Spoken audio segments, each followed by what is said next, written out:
Hello, sisters in the Lord, and welcome to HelpMeets for Heroes, episode 32 of the Sister Cindy Show.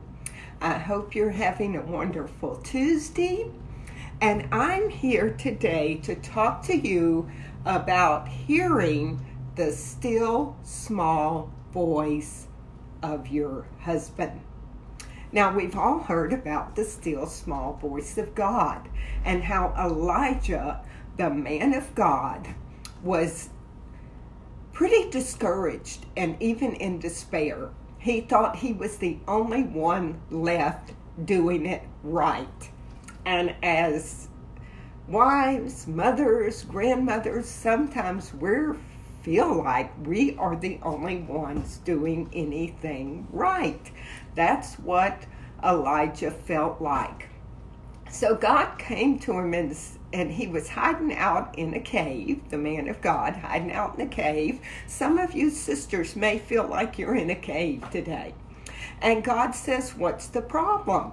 I'm going to speak to you." And so all of a sudden comes a storm. Terrible winds. But God didn't speak in that mighty, mighty wind. And then came an earthquake, shaking that. I wouldn't want to be in a cave, I don't think, with an earthquake.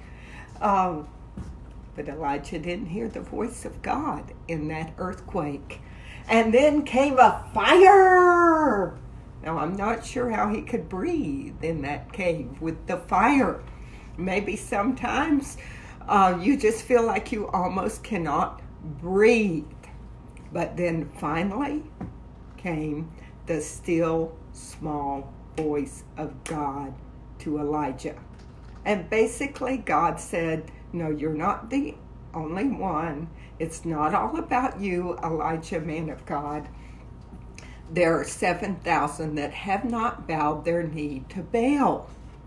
Now, as sisters in the Lord, attempting to be helpmeets to our heroes, how do we apply this wonderful story to us? Well, we are called to listen to the still small voice of our heroes. Yes, life gets so busy. You hear all kind of noises out there. The noise of the kids, the noise of the grandkids, the noise of your mother, the noise of the neighbors, all the Facebook noise, the noise of your counselor. Noise, noise, noise. And then there's the trials and tribulations of life, the earthquakes, the fires, and the winds. And you can miss the still small voice of your hero, the one that God has put over you to guide you. I almost missed the still, well, I kind of just ignored the still small voice of my husband about a month or so ago, and just kind of got myself in an awkward situation. If I had just listened to him and followed through with his suggestion. Now, you may have a husband out there that's, "Oh, this is it. It's going to be like this," giving you orders, giving you directions. You need to listen to that. You may have a husband, a hero that's prophetic even in the home. This is the word of the Lord to you, sister wife. But you may also have a husband with a still small voice. That's the way my husband is.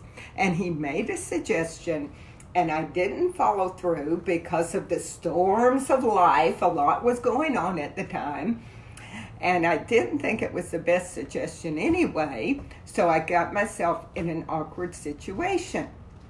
Then 6 weeks later, he makes the same suggestion again. And I said, "Bug off." I was just kidding him, but then I got to thinking, this may be the still small voice of God. So I fessed up, I got myself out of my awkward situation, and I made things right. So ladies, trust God's plan for you.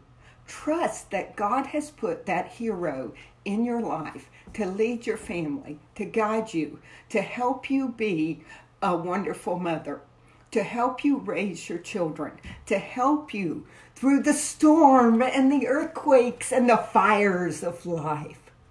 Listen to the still small voice of your husband, because it probably is the still small voice of God Himself. Listen to your hero. God bless you and have a wonderful day. Thank you for tuning in to HelpMeets for Heroes, episode 32 of the Sister Cindy story. And don't forget, ask your hero, dear, what could I do for you today?